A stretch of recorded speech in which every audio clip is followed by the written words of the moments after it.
Friends, welcome to my channel JIV and CIV made simple. तो दोस्तों, आज के इस वीडियो लेसन में हम लोग रिटेल बैंकिंग के प्रीवियस ईयर क्वेश्चन को देखेंगे। फ्रेंड्स, हम लोग इस पार्टिकुलर सेशन में 20 क्वेश्चन को देखेंगे क्योंकि हमारे प्रीवियस ईयर में पूछे गए थे। और इसके साथ ही हमारा पार्ट 1 है, इसके बाद पार्ट 2, पार्ट 3 और पार्ट 4 भी आपके लिए मैं लाऊंगा। दोस्तों, रिटेल बैंकिंग का मैंने एक पूरा प्लेलिस्ट बना रखा है जिसमें मैंने टॉपिक वाइज आप लोगों को कंसेप्ट समझा दिया है और साथ ही साथ एमसीक्यू भी प्रोवाइड किए हैं। और दोस्तों, जो जो केस स्टडीज है उसके भी आपको 3 वीडियोस मिल जाएंगे हमारे चैनल पे। इसके अलावा जो भी इंपॉर्टेंट बाकी बचे केस स्टडी हैं वो हम लोग प्रीवियस ईयर से कवर करेंगे। यानी कि इस वीडियो को यदि आप देख रहे हैं तो आप ये मान के चलिए कि आप इंपॉर्टेंट केस स्टडी को भी कवर कर रहे हैं और साथ ही साथ इंपॉर्टेंट क्वेश्चंस को भी कवर कर रहे हैं। तो फ्रेंड्स, अंतिम तक बने रहिएगा इस लेसन में। आइए देखते हैं क्या क्या क्वेश्चन पूछे गए थे और उनका करेक्ट आंसर क्या है। देखिए, पहला ही क्वेश्चन हमारा केस स्टडी है, तो इसी तरह मैं आप लोगों को प्रीवियस ईयर के थ्रू ही केस स्टडी करवा रहा हूं। देखिए, क्वेश्चन में पूछा गया है कि BBPS is an integrated bill payment system which will offer in interoperable bill payment services to customer online as well as through a network of agent on the ground. The system will provide multiple payment modes and instant confirmation of payment. Answer the following question regarding BBPS. पहला question, who has been identified to act as Bharat bill payment central unit. देखिए दोस्तों, पूछा किया गया है कि BBPCU Bharat bill payment central unit किसे identify किया गया है कि वो एक्ट करेगा बीबीपीसीयू की तरह। A RBI, B SBI, C NPCI, D government of India. दोस्तों, इसका करेक्ट आंसर है ऑप्शन नंबर सी, यानी कि एनपीसीआई। एनपीसीआई यानी कि national payment corporation of India, वो वर्क करता है authorised Bharat bill payment central unit की तरह। ध्यान रखिएगा दोस्तों, authorised Bharat bill payment central unit की तरह कौन काम कर रहा है? तो एनपीसीआई काम कर रहा है। इसका रोल समझिए। इसका रोल ये है कि ये रिस्पॉन्सिबल है बिजनेस स्टैंडर्ड को सेट करने के लिए। बिजनेस स्टैंडर्ड को सेट करना, रूल को सेट करना, प्रोसीड्यूर को बनाना, किस चीज़ के लिए? तो technical and business requirement for all the participants. ठीक है दोस्तों, तो ये ध्यान रखिएगा। इसका करेक्ट आंसर है एनपीसीआई। नेक्स्ट क्वेश्चन देखते हैं, क्वेश्चन नंबर 2 इसी पार्टिकुलर केस स्टडी से रिलेटेड है। Banks and non bank entities presently engage in any of the above bill payment activities falling under the scope of BBPS and desirous of continuing the activities are: A. Mandatorily required to apply for approval authorization to become BBPOUs.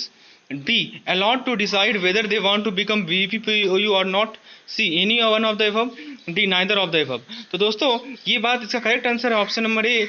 ये आप ध्यान रखिएगा कि जो भी bank या जो भी नॉन बैंकिंग एंटिटीज जो कि किसी भी बिल पेमेंट एक्टिविटीज़ में इंगेज हैं, ठीक है, और वो यदि बीबीपीएस के स्कोप में आते हैं तो उन्हें मैंडेटरी है, उन पे ये मैंडेटरी है कि वो पहले अप्रूवल लें, ऑथराइजेशन लें, ताकि वो बीबीपीओयू बन सकें। ठीक है दोस्तों। अब फ्रेंड्स, आइए क्वेश्चन नंबर 3 देखते हैं हम लोग। अप्रूवल और authorisation to become BBPOU should be apply to. तो दोस्तों, क्वेश्चन में कहा गया है कि जो बीबीपीओयू बनना है उसके लिए जो अप्रूवल लेना है या जो ऑथराइजेशन लेना है वो उसका एप्लीकेशन किसे देना होता है? तो फ्रेंड्स, यहाँ पे ऑप्शन ए है आरबीआई, ऑप्शन बी है एसबीआई, ऑप्शन सी है एनपीसीआई, गलती से मैंने एनसीपीआई टाइप हो गया है, और ऑप्शन डी है गवर्नमेंट ऑफ इंडिया। तो दोस्तों, जो बीबीपीओयू का ऑथराइजेशन होता है वो आरबीआई को अप्लाई करना होता है दोस्तों। तो करेक्ट आंसर है इसका ऑप्शन नंबर ए, यानी कि आरबीआई। अप्रूवल और authorisation to become BBPOU should be apply to RBI. अगला क्वेश्चन नंबर 4 देखते हैं। Net worth of the non banking entities to for seeking authorisation as BBPOU should be at least. क्या question में कहा गया है दोस्तों कि कोई भी नॉन बैंकिंग एंटिटीज यदि वो बीबीपीओयू का ऑथराइजेशन लेना चाहता है तो उसका नेट वर्थ कितना होना चाहिए? ऑप्शन ए है 10 करोड़, ऑप्शन बी है 50 करोड़, ऑप्शन सी है 100 करोड़ और ऑप्शन डी है 200 करोड़। दोस्तों, करेक्ट आंसर है इसका ऑप्शन नंबर से, यानी कि 100 करोड़। ठीक है दोस्तों, ये बात आप याद रखिएगा कि यदि कोई नॉन बैंकिंग एंटिटीज बीबीपीओयू का ऑथराइजेशन लेना चाहता है तो उसका नेट वर्थ जो है वो कितना होना चाहिए? 100 करोड़ होना चाहिए। चलिए क्वेश्चन नंबर 5 को देखते हैं। Whether the non banking entities will be required to show upfront that they are meeting the capital requirement for BBPOU. यानी कि कोई भी नॉन बैंकिंग एंटिटीज को क्या ये जरूरी है ये शो करना कि वो जो है कैपिटल रिक्वायरमेंट मीट कर रहे हैं बीबीपीओयू के लिए? Option A yes, option B not required, option C if any entity applying for authorization for BPOU does not have the required net worth, then they are required to demonstrate unequivocal commitment for raising the fund and also specify the time period within which the fund will be raised. Option D, if they don't show upfront that they are meeting the capital requirement for BPOU their application will be rejected. तो दोस्तों क्या correct answer है इसका? Correct answer है option number C, यानी कि जो भी एंटिटी बीपीओयू के लिए अप्लाई कर रहे हैं ऑथराइजेशन के लिए, यदि उनके पास रिक्वायर्ड नेटवर्थ नहीं है तो उनको डिमॉन्स्ट्रेट करना पड़ता है एक कमिटमेंट कि वो फंड रेज करेंगे और कितने टाइम के अंदर रेज करेंगे, ये भी बताना होता है दोस्तों। तो फ्रेंड्स ये था हमारा पांच क्वेश्चन इस पहले केस स्टडी पे, जो कि बेस्ड था भारत बिल पेमेंट सिस्टम पे। आइए हम लोग आगे बढ़ते हैं और क्वेश्चन नंबर 6 को देखते हैं। इसमें पूछा गया है the term white level ATM refers to which of the following, यानी व्हाइट लेवल एटीएम का क्या मतलब है? A, ATM installed by bank outside the branches, यानी ब्रांच के बाहर जो एटीएम बैंक इंस्टॉल करती है उसे कहते हैं। B, ATM installed by bank in the white building, यानी व्हाइट बिल्डिंग में यदि बैंक एटीएम इंस्टॉल करती है तो उसे कहते हैं। C, ATM installed by non bank entities, और D, ATM jointly installed by bank and non bank entities. दोस्तों एक बार इसे देख लीजिए, यहाँ पे मैंने सब फैक्ट समराइज कर लिए हैं दोस्तों। देखिए व्हाइट बैंकिंग एटीएम क्या होता है, व्हाइट लेवल एटीएम क्या होता है? प्रोवाइडेड बाय एनबीएफसी, यानी नॉन बैंकिंग फाइनेंशियल कंपनी। ठीक है दोस्तों, तो फ्रेंड्स यहाँ पे देखिए गलती से मैंने यहाँ बी लिख लिया है, ये इसका correct answer option number C है।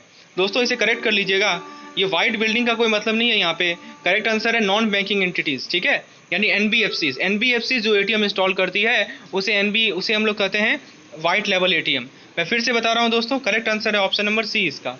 चलिए तो एक बार इसके अलावा और देखिए और कौन कौन तरह से एटीएम होते हैं। एक है हमारा ऑन साइट एटीएम जो कि बैंक के प्रीमाइसेस के अंदर होता है, एक है ऑफ साइट एटीएम जो कि बैंक के प्रीमाइसेस के आउटसाइड होता है, एक व्हाइट लेवल एटीएम जो कि एनबीएफसी प्रोवाइड करती है, ग्रीन लेवल एटीएम जो कि एग्रीकल्चर ट्रांजेक्शन के लिए होता है, एक है हमारा ऑरेंज लेवल एटीएम जो कि शेयर ट्रांजेक्शन के लिए होता है, येलो लेवल एटीएम जो कि ई कॉमर्स के लिए होता है, पिंक लेवल एटीएम जो कि वुमेन बैंकिंग के लिए होता है, और ब्राउन लेवल एटीएम होता है दोस्तों जिसमें ATMs are those automated teller machine where hard work and the lease of the ATM machine is owned by service provider, but cash management and connectivity to banking network is provided by sponsor bank।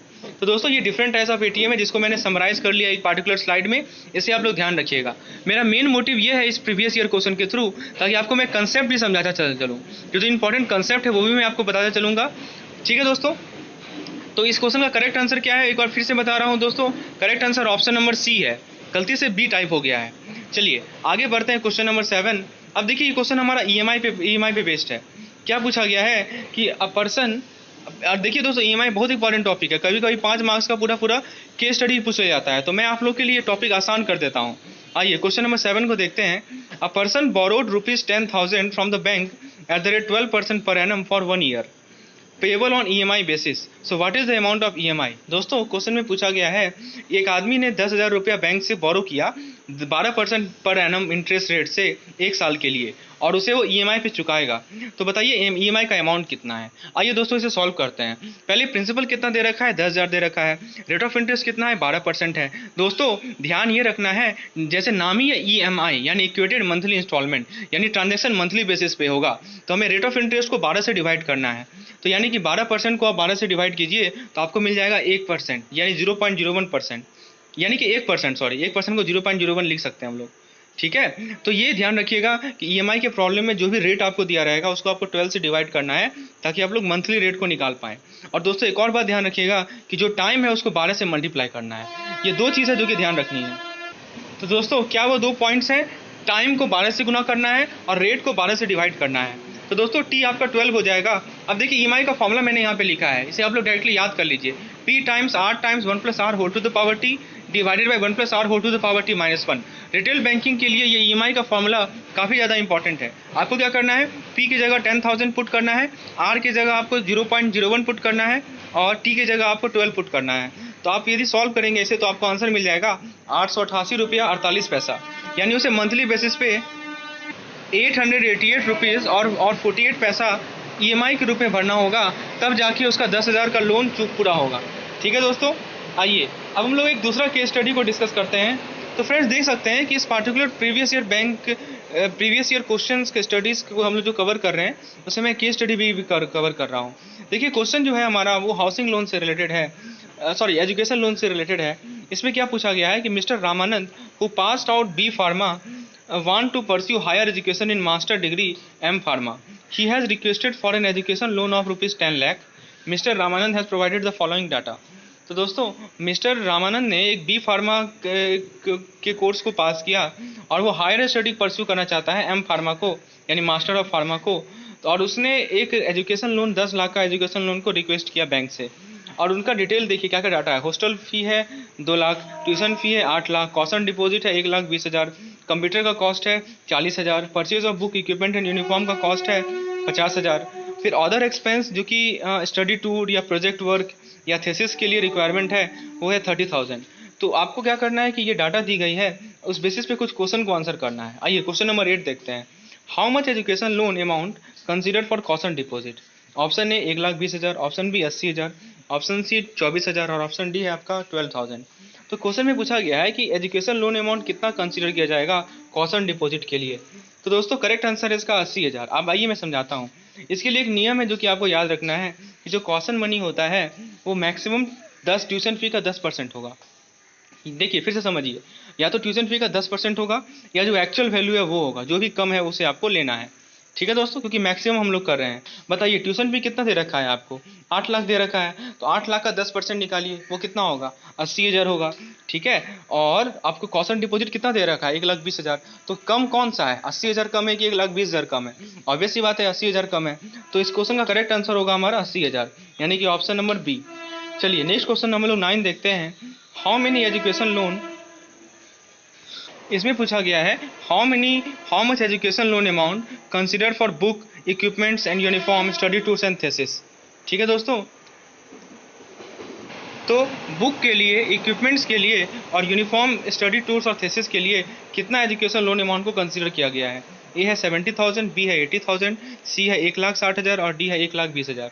आपके पास 4 option हैं दोस्तों। Correct answer इसका option number D, यानी कि 1,20,000। इसके लिए नियम याद रखिए आप। नियम क्या है कि जो हमारा ट्यूशन फी का 20% है या जो एक्चुअल है उसमें जो भी कम है वो आपको लेना है। तो बताइए ट्यूशन फी कितना है हमारा? ट्यूशन फी जो दे रखा है हमें वो दे रखा है, देखिए आप 8 लाख दे रखा है, तो 8 लाख का 20% कितना होगा? 1,60,000। ठीक है, और एक्चुअल कितना दे रखा है? एक्चुअल आपको बुक्स इक्विपमेंट यूनिफॉर्म टूर का जोड़िएगा, ठीक है, तो आप देखिएगा एक्चुअल जो है वो उससे ज़्यादा आ जाता है। ठीक है, तो दोस्तों इस करेक्ट, इसीलिए हमारा जो है इसका करेक्ट आंसर होगा यानी कि 1,20,000। ठीक है, तो देखिए ये कितना आ रहा है आपका? इसका 1,60,000 आ रहा है, और आप एक्चुअल जोड़िएगा तो आपका 1,20,000 आएगा। तो इसीलिए करेक्ट आंसर होगा 1,20,000, option number D. Next question देखते हैं, question number 10। How much education loan can be sanction? तो मैक्सिमम कितना एजुकेशन लोन को सैंक्शन किया जा सकता है?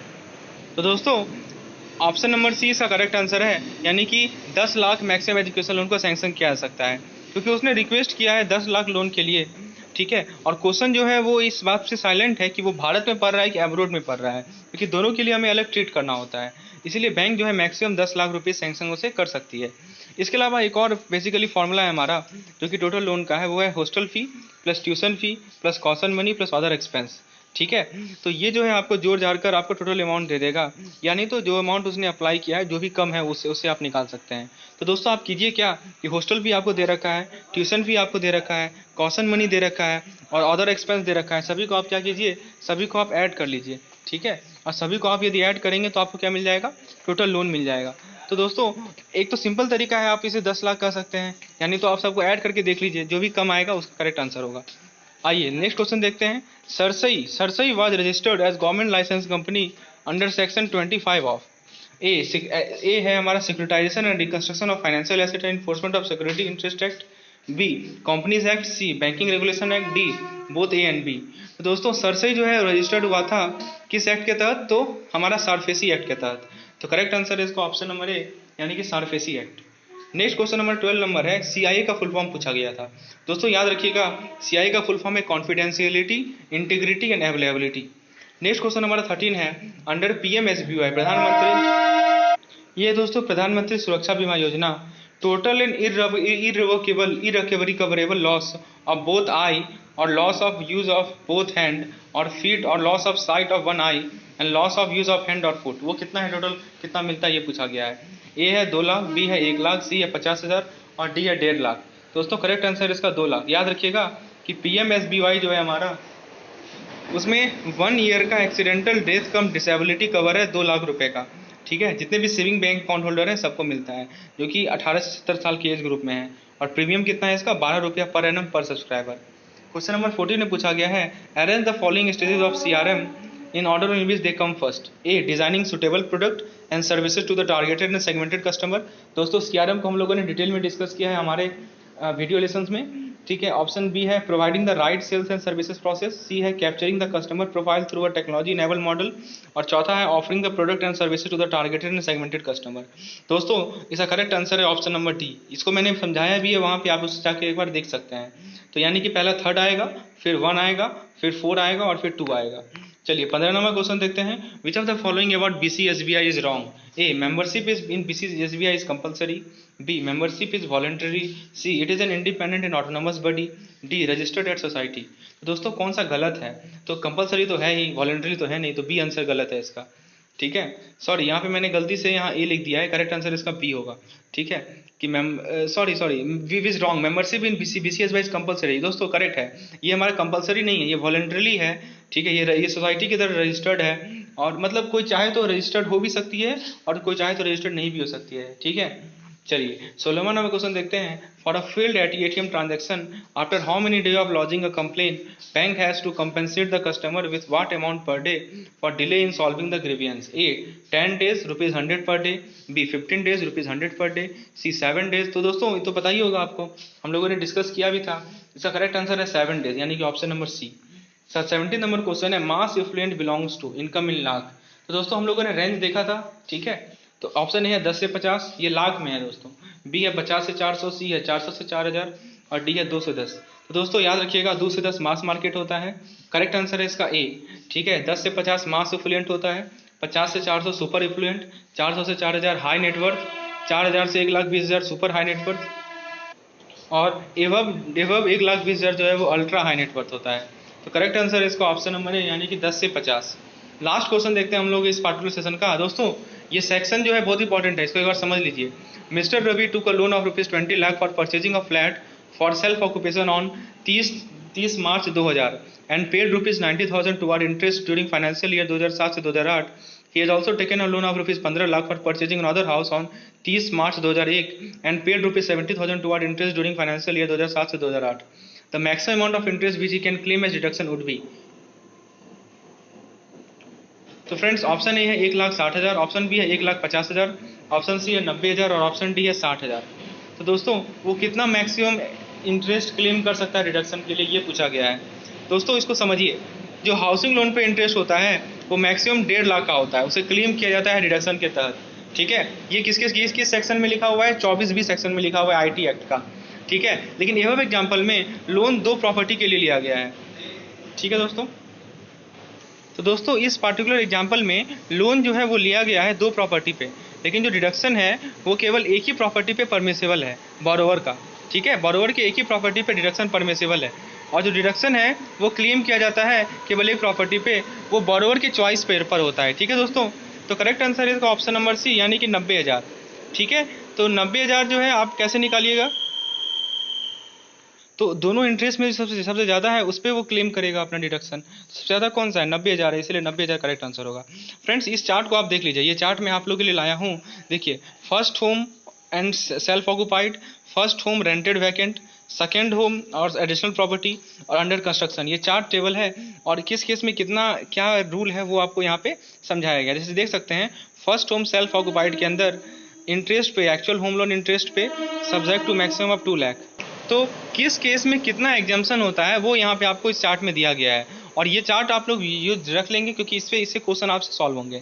तो फ्रेंड्स ये थे हमारे कुल मिलाकर 18 क्वेश्चन आज के रिटेल बैंकिंग के टॉपिक से। उम्मीद है दोस्तों ये चीज़ें आपको समझ में आ रही होंगी। तो जिन लोगों को PDF की रिक्वायरमेंट है नीचे व्हाट्सएप पे मुझे कंटेक्ट कीजिए, उसको भी इसका PDF आपको मिल जाएगा। और साथ ही साथ यदि लेसन पसंद आया हो तो एक लाइक ज़रूर करें, चैनल को सब्सक्राइब कीजिए और मैक्सिमम से मैक्सिमम शेयर कीजिए। धन्यवाद।